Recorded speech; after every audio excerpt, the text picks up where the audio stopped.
Wow,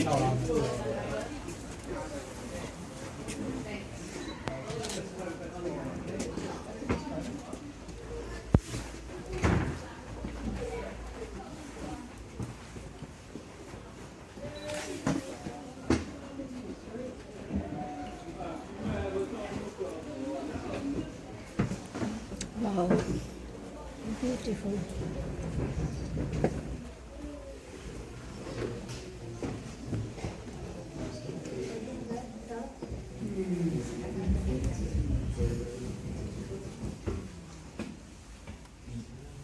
Yeah, if we go right in the road.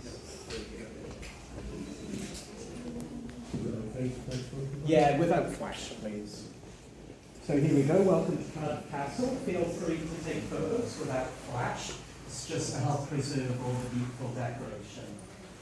So Cardiff Castle has almost 2,000 years worth of history. You have the Romans, the Normans, the medieval period, the Georgians. But this tour is going to concentrate on the Victorian period, the 1800s. That's when the decoration was actually created. The man behind it is in the photo on the left. That is John Patrick Crichton Stewart. He was the third Marquess of Bute.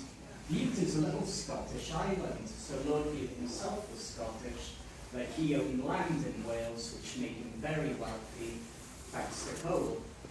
He loved history, especially the medieval period, so owning a castle was like a dream come true. He decided to hire his friend, the architect William Burgess, who's an expert in medieval design. Though to be honest, the real medieval period wouldn't have looked anything like this. It's a bit too ornate, a bit too much gold leaf, so this room is all about time. Have a look at the ceiling and the walls beneath. Those are the 12 star symbols of the zodiac. So they represent the 12 months of the year.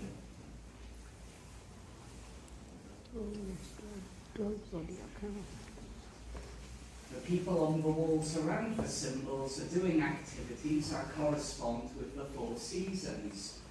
Spring, summer, autumn by the fireplace, and winter just above me. The stained glass windows are the days of the week. The English names for the days of the week come from the Anglo-Saxon gods, and very similar to the Viking pantheon. So you might recognize a couple of these names.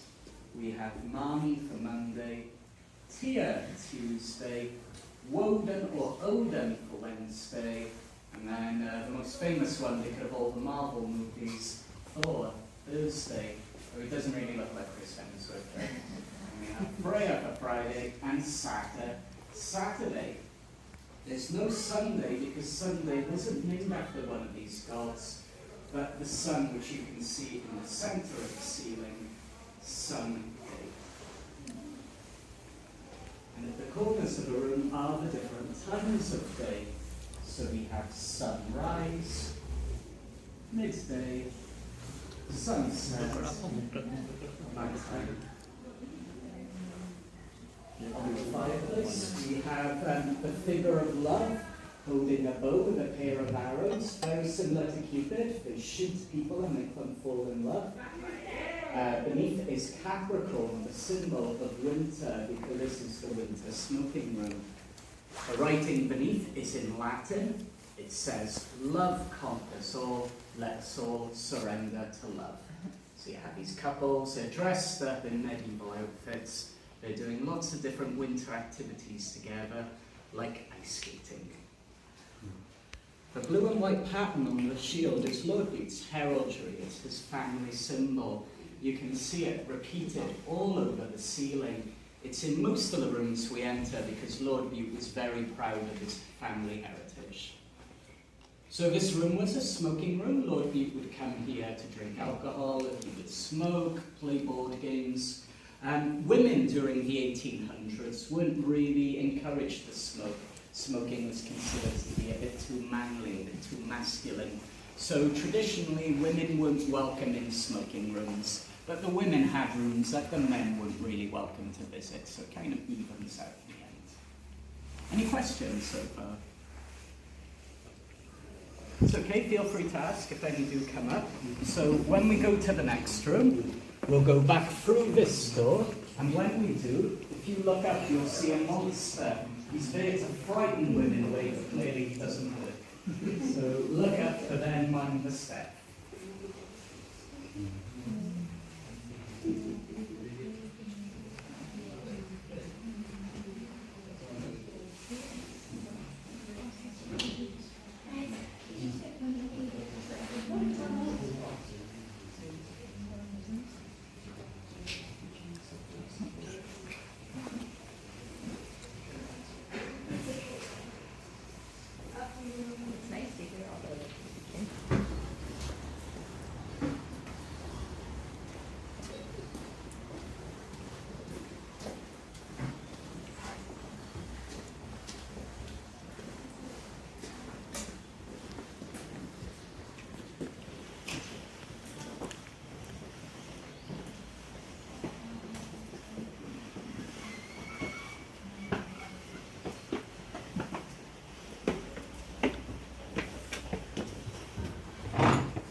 Okay, so this is the nursery. Lord Bute and Lady Gwendolen, they had 4 children together.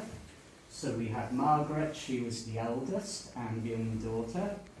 Then John, named after his father, he became the next Lord Bute. All the Lord Butes, from the first to the current 8th Lord Bute, they've all been named John. It's their family tradition. Then we have Ninian and Colin. Both Ninian and Colin have Scottish names. So the tiles around us show children's stories. Many of them you're not going to recognise. I don't know half of them, mostly because Disney didn't turn them into movies or cartoons, but some of them you might know. So over here we have Cinderella in her glass slippers. Then George and the Dragon. George is the patron saint of England. And up here, this was my favourite Disney cartoon when I was young. We have Aladdin holding the magic lamp. And for the Shrek fans, we have Puss in Boots, the cat wearing shoes up there. A woman with long hair looks like Rapunzel, but she's from a different version of the story. It's called Fair One with Golden Hair. It's very similar, except in the end she rescues the prince from the tower. So it's nice to have a bit of girl power for a change rather than the usual damsels in distress. On the other side of the fireplace, quite a horrible image for a children's room. 2 men holding sticks with severed giants' heads impaled on them. Both of these men are called Jack. So the one on the left in pink, Jack and the Beanstalk. The one on the right, blowing the horn, is Jack the Giant Killer, which is a bit more obscure. Over the doorway, Beauty and the Beast are holding hands. Then, starting on the next wall, the man in green is Robin Hood. He's with Maid Marian. The girl with the picnic basket and the wolf is Red Riding Hood. The woman in bed, who's just been kissed by the prince, is Sleeping Beauty. The man with the gun on the end is Robinson Crusoe. But it's the image to the right of the window that's the most popular, even though it's from the most obscure story. It's called The Invisible Prince. So being invisible makes it very difficult to see him. But if you look, the bird in the centre, so follow the branches from the bird's beak and you can see his outline, his silhouette. That's his chin there, that's his nose, that's his forehead. The golden leaves form the crown. You have his neck, his shoulder. He's wearing a long baggy sleeve and his arm is rising to hold the bird. And from a distance, that's his face, that's his arm. The branches between the trees form his legs, and the light patch of earth is his foot. So basically, he's looking at Robinson Crusoe. He's holding his right arm up. The bird is sat on the prince's arm, and the prince's chin is resting on the bird's head. So the invisible prince. From a French poem in the medieval period, where I've taken countless French people on tour over the years. None of them have heard of it, so it must be very obscure. But the lampshades around us, these show popular nursery rhymes. So we have Hey Diddle Diddle, the cat and the fiddle, Rub-a-dub-dub, 3 men in a tub, Mary Mary, quite contrary, and Little Boy Blue. The fireplace was a way to try and teach the children a valuable lesson. It's based on a poem written by Geoffrey Chaucer called The House of Fame. So that's Fame, she's the goddess of judgment. Beneath her is her herald, the wind god. He is blowing the gold trumpet, the good one, great fame, instead of the black trumpet, the bad one, ill renown. It's basically a way to try and teach the children humility and modesty. So don't blow your own trumpet, don't brag, don't boast, don't show off, or you'll grow donkey's ears like the goddess up there. You'll make a fool of yourself. But since these were some of the world's richest children at the time, I don't think they would follow this message very often, especially with their own private servant spell right next to it. Kind of counterproductive, in my opinion. So the children spent most of their time in this room. They would bathe, they would play, they would read, they would eat, they had lunch with their mother. They only really spent time with their father, Lord Bute, on special occasions. The children had a governess who would come in and give them their lessons. They didn't really go to school. And they also had 2 nursery maids. One of them was told by Lord Bute to only speak to the children in Welsh, the other in French. Wait for them to learn new languages quickly. By the time they were 12, they were fluent in 5 languages. So English, Welsh, French, Latin, and Gaelic, the Scottish language. So the next part of our journey is to the banquet hall. To get there, we need to go past a small room called the Arab Room. Basically, to protect the marble flooring, we only allow a couple of people in at one go.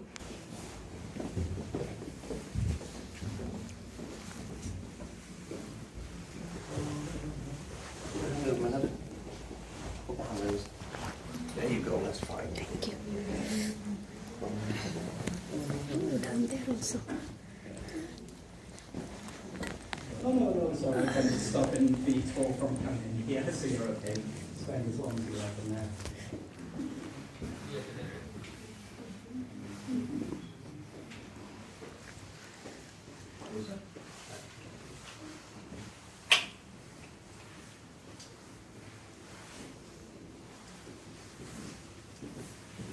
Just right there, please.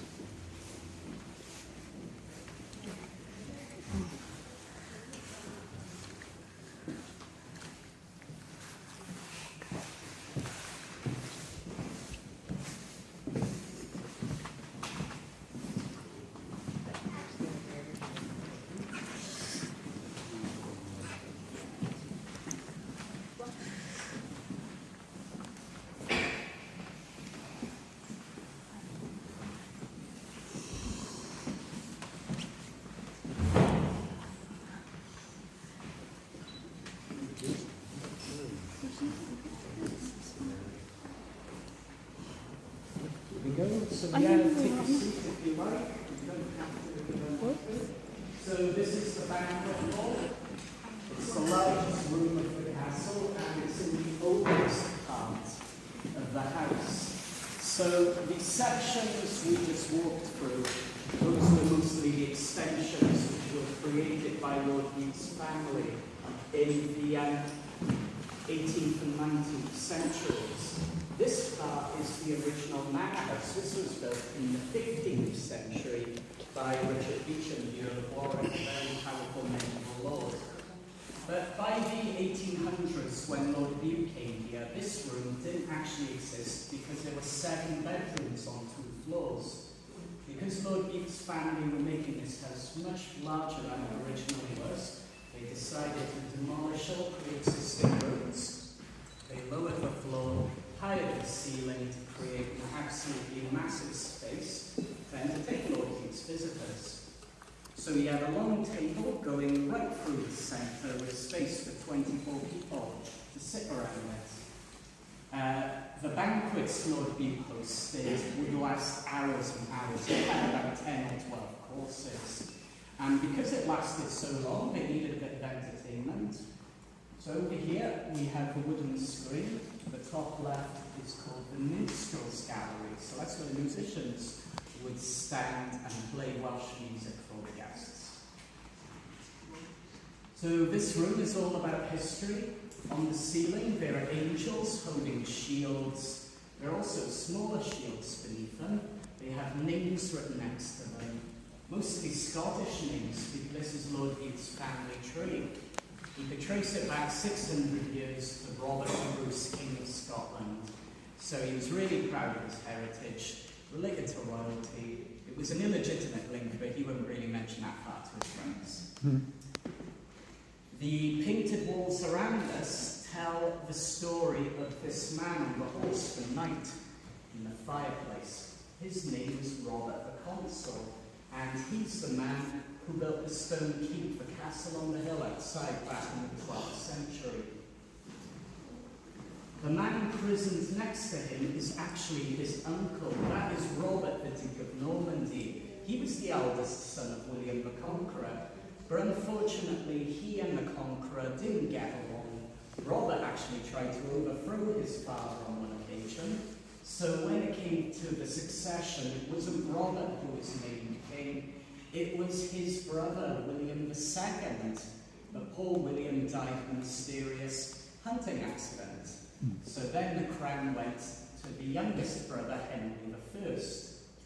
Robert wasn't happy about this. He was actually fighting during the First Crusades when all this happened. And he returned to France. He found out his youngest brother was the king, and he was getting ready to actually invade England and overthrow King Henry. But Henry anticipated this movement.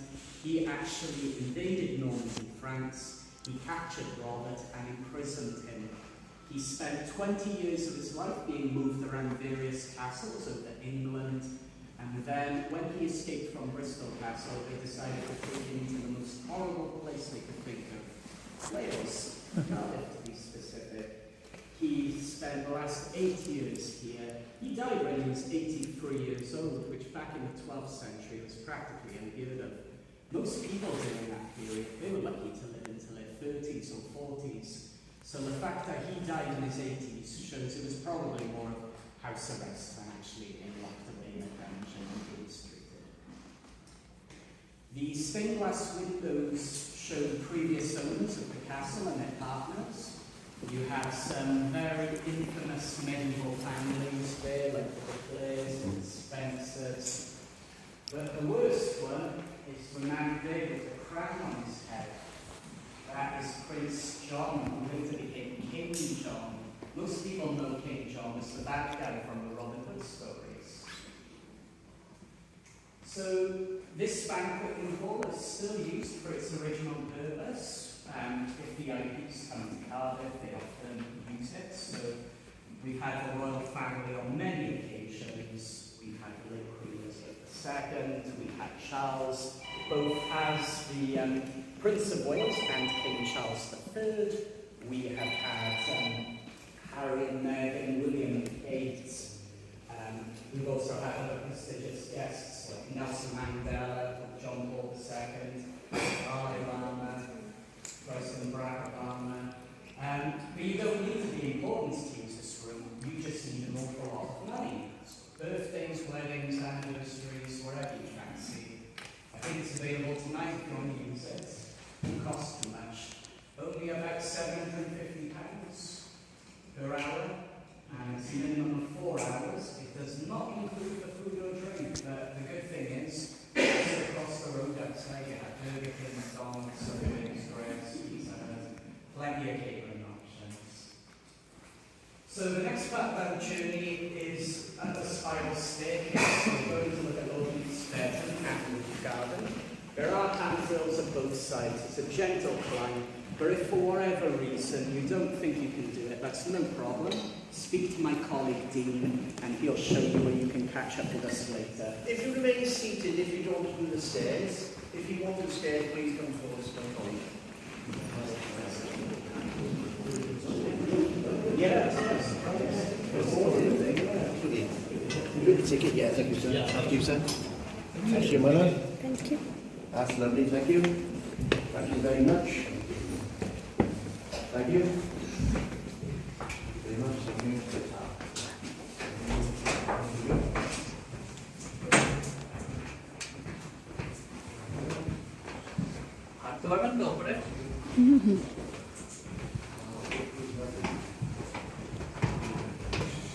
Wow.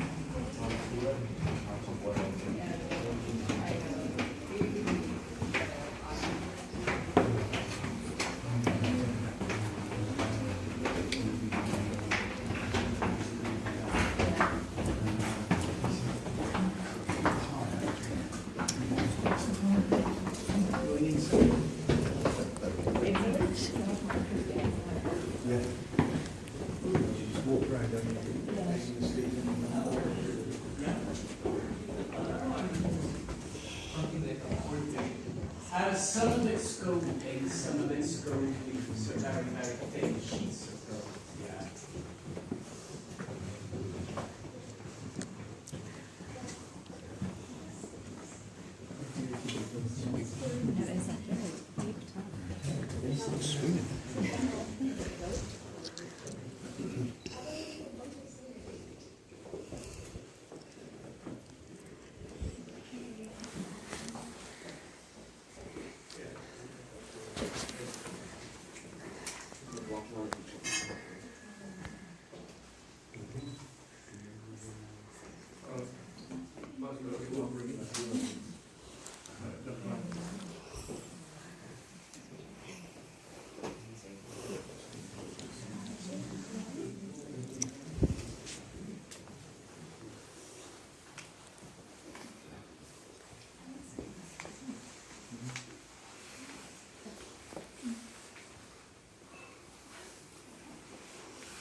So this is Lord Bute's private bedroom.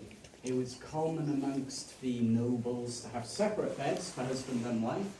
The husband would only use the wife's bed if she invited him. So she would have the double bed and he would have the single bed. Now this bed is quite short, and Lord Bute was a very tall man, over 6 feet, much taller than I am, so it's difficult to imagine him sleeping on it. But for hundreds of years, many people preferred to sleep upright with their backs resting against the headboard. There were many reasons behind it, but the most common was that people would usually eat too much, drink too much alcohol before bed, so they believed by sleeping upright it would help digest their stomachs. Doesn't look too comfortable, to be honest. I wouldn't recommend it. So have a look at the ceiling. Nearly 200 mirrors, and beneath the mirrors there are birds in circles, partridges. Both sides of each partridge is the name John, written in ancient Greek. The writing on the left side is a mirror image. It's symmetrical to the one on the right. So it's the same word, but just backwards. And if you're lucky, you might see it reflected into the mirrored ceiling. Doesn't look awfully well, to be honest. Maybe if you're sitting up in Lord Bute's bed, but we're not allowed to do that, unfortunately. So Lord Bute's name was John, but this isn't about him. He's not blowing his own trumpet. It's all about the man on the fireplace, St. John the Evangelist, author of the Gospel according to John, and many believed him to have written the Book of Revelation, the final book of the Bible. He's wearing a chest plate covered with rubies, sapphires, and emeralds. Above him, that's his symbol, the eagle, and beneath him, carved into the pink marble, is a Greek inscription. It says, "This is the man who wrote about these things and who could testify about them." But for some reason, I'm not sure why they've done this, they've continued the rest of the writing up the top of the bird in the circle under the mirrors. We know his testimony to be true. So the book of Revelation is a series of letters sent to different churches. And if you look at the stained glass windows around us, you can see those churches. Those are the 7 churches of Asia Minor being held up by their angels. Asia Minor is basically modern-day Turkey. Then we have the wardrobe, the closet, where Lord would keep his clothing. You can tell how tall he is, or was, because of the mirrors. I can't see myself trying to look in these mirrors. But the design is interesting. It's based on a confession box. Lord Bute was Catholic, but I don't think he really appreciated a confession box in his bedroom. And as a little joke, there are insects carved into the doors. The most important ones are the moths. A little joke because moths eat clothes. You don't want to see them anywhere near your wardrobe. Then we have the ensuite bathroom. So the walls, the doors, they're covered in marble panels. These were the original samples which were sent to Lord Bute when he was deciding what different types of marble he wanted in the house. So instead of discarding them, he recycled them. If you look closely at each piece, it's been labelled. Its name is etched into it and filled with a gold inlay. The bath and the sink had access to running hot water, and the toilet around the corner could be flushed. So extremely rare, expensive technology for the 1870s. So take a look at the bathroom, then when you're ready, head upstairs, up to the roof garden. There aren't many steps left, I promise.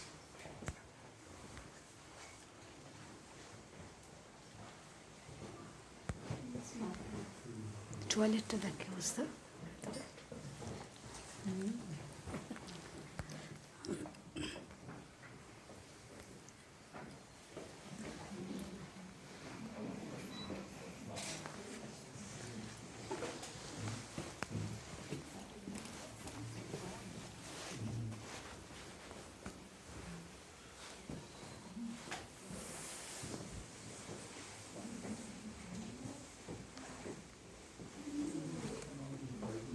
Yeah, from the 1800s. It's about 150 years.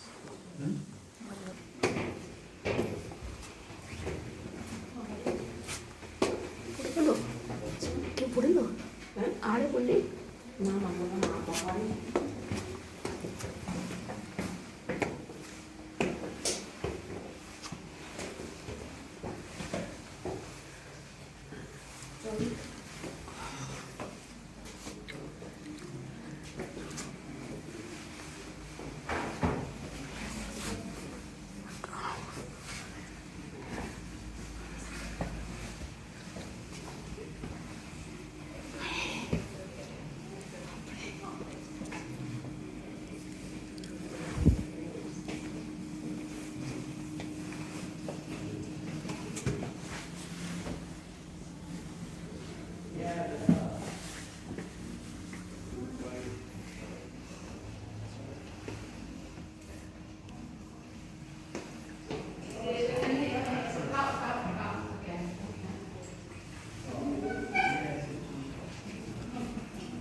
Any idea what the filming is? I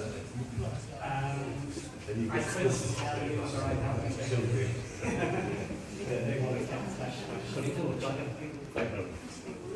Must be Doctor Who then. No, it's not that. I've been told, yeah, there is a Doctor Who that I can explicitly I say don't know if that. it's still incorporated in some way. So, this is the rooftop garden. It's full of ladybirds at the moment. So this room is a bit different to the others. The other rooms we looked at were inspired by Lord Bute's love of the medieval times. This room is a little bit like the ancient Roman city of Pompeii.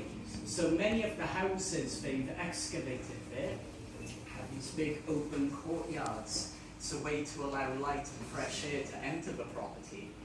It's a nice idea for Italy, but for Cardiff, Wales, it's a bit daft. It's usually raining here, so we have a big plastic bubble to try and protect the mosaic floor. So we have deer with loops protruding from their mouths. A big chain connected all these loops together, and Lord Bute would use them to hang up his flower baskets. He would also grow flowers in the boxes on the floor. They're based on ancient Roman designs. So the Romans, they used boxes like these for fires to keep warm. Lord Bute thought that it's good enough with flowers in them instead. This statue is called the Smiling Madonna, so it's the Virgin Mary holding baby Jesus. And when that window is open and the sun is setting during the summer solstice, which is in June, the light would come through the window and it would shine on Mary, it would illuminate her, make her glow. So when you're actually standing in front of the window, you notice that the fountain is a little bit to the side. That's to make sure the light can shine on Mary without interruption. The fountain itself has 4 little beavers sat on it. They're holding fish in front of them, so the water would shoot out the fish, and also from the lions near the bottom. The water would then leave the fountain. It would travel along these channels. They form the Celtic crucifix. So Celtic crucifixes, they have these circular centres. The water would then pass through the holes, and outside there are lots of gargoyles, animal faces. The water would shoot out of their mouths. The tiles around us tell the story of the prophet Elijah from the Old Testament, and the commentary running through the centre is in Hebrew, one of the 21 languages Lord Bute is said to have understood. So either he was very intelligent or he just had far too much time and money on his hands. Probably a combination. Then the red tiles that border along the bottom, these are based on the shades of red you would find in many of the houses of Pompeii, Italy. So have a look, and when you're ready, if you head back downstairs, we'll go right down to the bottom, and then we'll see the small dining room next.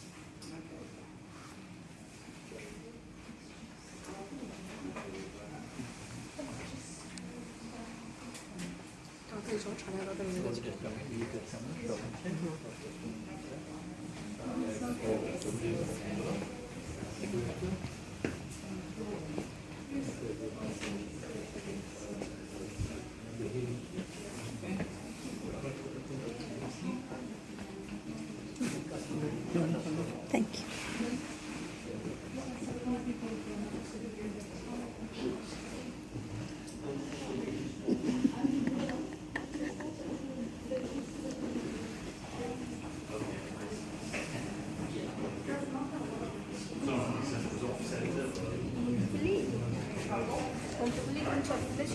অনেক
Where to go? The dining room?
Awak ke?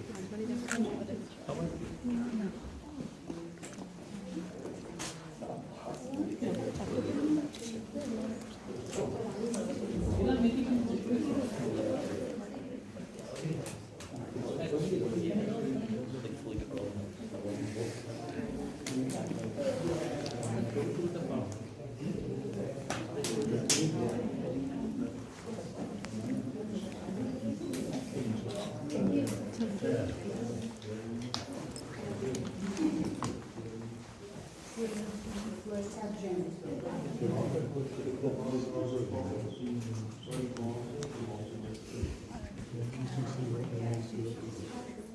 This gold paint, for a lot of it, is 22 karat gold leaf, so it's an extremely ornate ceiling. On the fireplace there are 3 angels, and to the right is a man called Abraham, and to the left his wife Sarah. It's taken from the story of Abraham and Sarah in the book of Genesis, the first book of the Bible. So in the story, the 3 angels who disguise themselves as normal people visit the couple and tell them they're going to have a son together. Abraham is very happy when he hears this news. But if you look at Sarah, she's covering her mouth. She's trying very hard not to laugh. Sarah's almost 100 years old by this point in time, so she thinks this is all a joke on her. But in the end, the visitors were correct because they actually were angels in disguise. She gives birth to a son, and she names him Isaac. The English translation of the name Isaac means laughter, laughing. It's to remind her of this moment. The story continues in the stained glass windows around us and ends with one of the most iconic parts of the Bible, where Abraham is about to sacrifice his son Isaac to prove his loyalty to God, only for the angel to stop him and tell him that there's no need, it was all just a test. So in the end, poor Isaac, he's free to go, he's not harmed, but he's probably suffering from a little bit of PTS after all of that. So on the walls around us, the design is totally different. They aren't really painted like the others, it's more like a wallpaper. That's because the architect, William Burgess, died before this house was completed. It took over 20 years and the poor man didn't see it through. Now the table he designed has a hole in the centre. It wasn't used for an umbrella or parasol, it was used for something very special. So Lord Bute created his own wine at Cardiff Castle.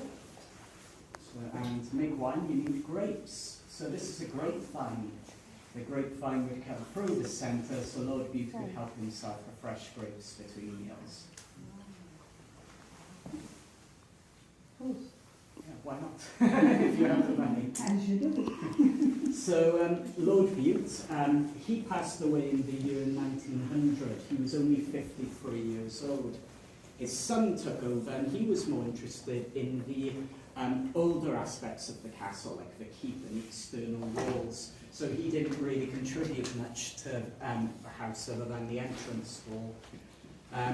In 1947, when he passed away, Lord Bute's grandson decided he couldn't keep this place. It was costing him way too much money. And the family, they made their money through the coal industry, but because of the Second World War, the government took over, so the family lost a major source of income. So instead of selling the place, he gave it to the citizens of Cardiff as a gift. So if you live, work or study in the city, you can get a castle key, which is basically a citizen's pass, which allows you entry instead of needing a ticket. So the Bute family is still around. They're nowhere near as rich as they used to be. The current Lord Bute, he's worth about £450 million. So to us that sounds like a lot of money, but compared to the old Lord Butes, the money they were making from the coal industry, from all their various enterprises, from the lands, if that Lord Bute was still alive today with those resources, he'd be a multi-billionaire. So 450 mil isn't that much in comparison. So that is the end of the tour with me. I hope you enjoyed it. Just through here is the entrance hall, and then you can make your way through to the library, the entrance hall, and the Arab room. So if I could just collect your yellow badges on your way through, please. I'd like to say Diolch yn fawr, thank you very much, and I hope you enjoy the rest of your day. Thank you.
This is really good.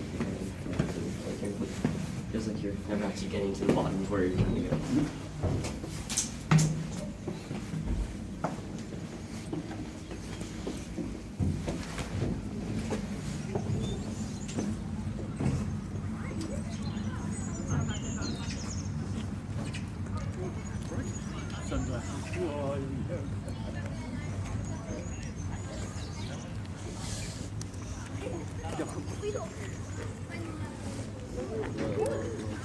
That is disrespectful. No, you kidding me.